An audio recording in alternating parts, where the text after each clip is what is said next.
Shalom alaikum Bapak Ibu Saudara-saudari yang dikasih dalam Tuhan. Bersyukur kita bisa berjumpa dalam pembelajaran firman Tuhan. Sebelumnya kita berdoa. Bapa, di dalam nama Tuhan Yesus, terima kasih untuk waktu ini. Sebentar kami akan belajar firman-Mu. Mohon kiranya Roh Kudus menolong kami, sehingga kami sanggup memahami kebenaran firman-Mu ya Bapa. Dalam nama Tuhan Yesus, kami berdoa. Amin. Bapak, Ibu, Saudara-saudari yang dikasih dalam Tuhan, hari ini, Kamis 26 November 2020, kita akan belajar dari 1 Raja-Raja, pasal yang ke-19, ayat 19 sampai 21. 1 Raja-Raja, pasal 19, ayat 19 sampai 21. Judulnya adalah Petualangan Pelayanan Elia, bagian yang ke-8. Petualangan Pelayanan Elia, bagian yang ke-8, yakni siapkan penggantimu. Siapkan penggantimu. Bapak, Ibu, Saudara-saudari yang dikasih dalam Tuhan, setiap orang pasti ada batas-batasnya. Termasuk ketika dia melayani Tuhan atau melakukan pekerjaan Tuhan. Demikian halnya dengan Elia. Ada titik di mana Elia harus mengakhiri pelayanannya. Terus apa yang harus dilakukan sebelum berakhir pelayanannya itu? Yakni mempersiapkan penggantinya. Mempersiapkan penggantinya. Paling tidak ada 3 hal penting yang bisa kita pelajari dari 1 Raja-Raja 19 ayat 19 sampai 21 ini. Yang pertama, pilihlah pengganti yang sesuai dengan petunjuk Tuhan. Pilihlah pengganti yang sesuai dengan petunjuk Tuhan. Kita baca ayat 19. Setelah Elia pergi dari sana, ia bertemu dengan Elisa bin Safat yang sedang membajak dengan 12 pasang lembu. Sedang ia sendiri mengemudikan yang ke-12. Ketika Elia lalu dari dekatnya, ia melemparkan jubahnya kepadanya. Nama pengganti itu adalah Elisa bin Safat. Nama Elisa di dalam bahasa Ibrani juga Elisa, itu artinya adalah salvation of God atau keselamatan dari Tuhan.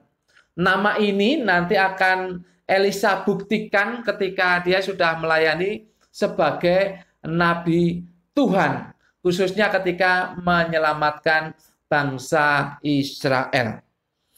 Yang jelas, ini adalah sesuai dengan petunjuk Tuhan. Perhatikan ayat yang ke-16b.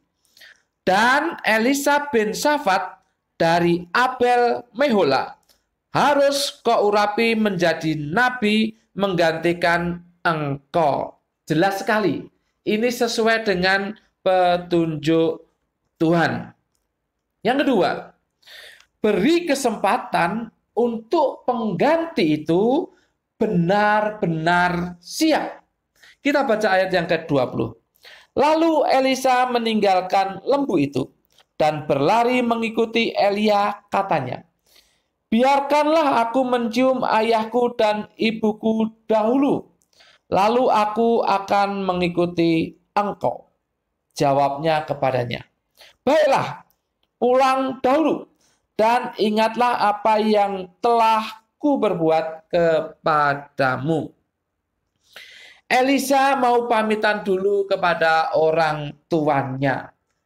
Kisah singkat ini menunjukkan sebenarnya Elisa ini adalah anak yang baik. Tentu saja dia bekerja untuk keluarga, secara khusus untuk orang tuanya. Maka dia harus pamitan, karena dia akan mengikuti orang tua yang baru, yakni orang tua rohani namanya Elia. Mungkin saja Elisa juga mengembalikan tanggung jawab pekerjaannya itu kepada orang tuanya. Intinya, yang jelas Elisa akan menjadi benar-benar siap untuk menggantikan Elia. Yang ketiga, pengganti itu harus dilatih. Pengganti itu harus dilatih. Kita baca ayat yang ke-21. Lalu berbaliklah ia daripada Elia. Ia mengambil pasangan lembu itu, menyembelihnya dan memasak dagingnya dengan bajak lembu itu sebagai kayu api. Ia memberikan daging itu kepada orang-orangnya, kemudian makanlah mereka. Sesudah itu bersiaplah ia, lalu mengikuti Elia dan menjadi pelayannya. Bapak Ibu Saudara-saudari yang dikasihi dalam Tuhan, bagian akhir tadi dikatakan dan menjadi pelayannya, menjadi pelayan Elia.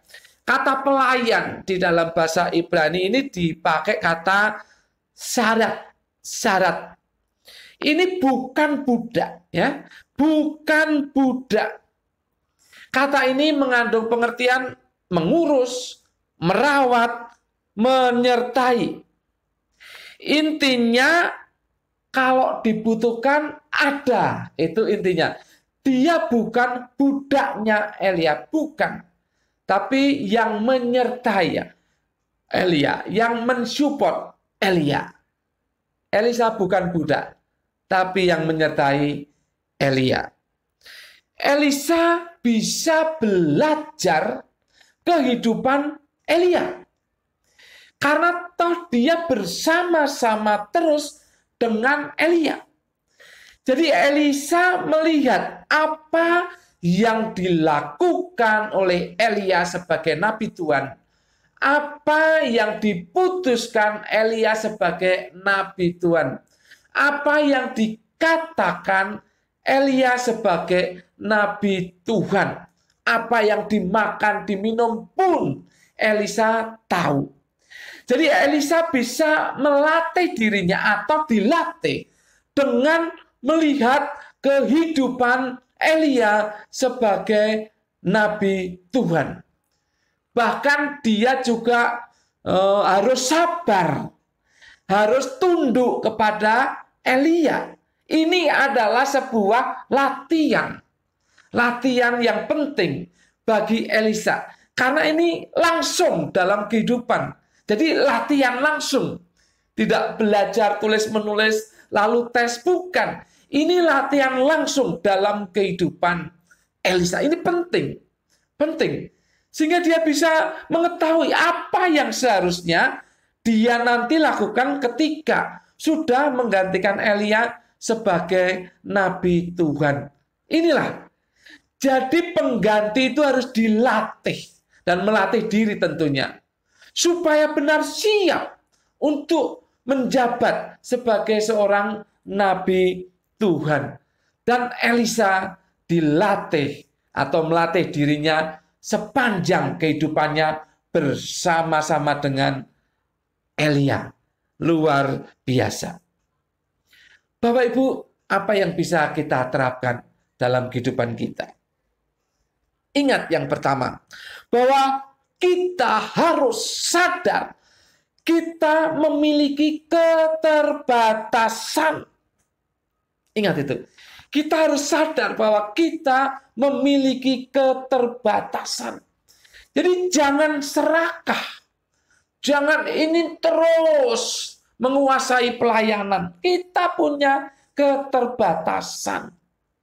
Juga di dalam kehidupan sekuler, dalam pekerjaan, kita punya keterbatasan. Oleh sebab itu yang kedua, siapkan pengganti Anda. Siapkan pengganti Anda. Jangan nanti kalau Anda sudah mengakhiri pelayanan atau pekerjaan, lalu kehidupan perusahaan atau kehidupan pelayanan menjadi kacau. Karena belum ada yang siap menggantikan Anda. Ingat, Siapkan pengganti Anda.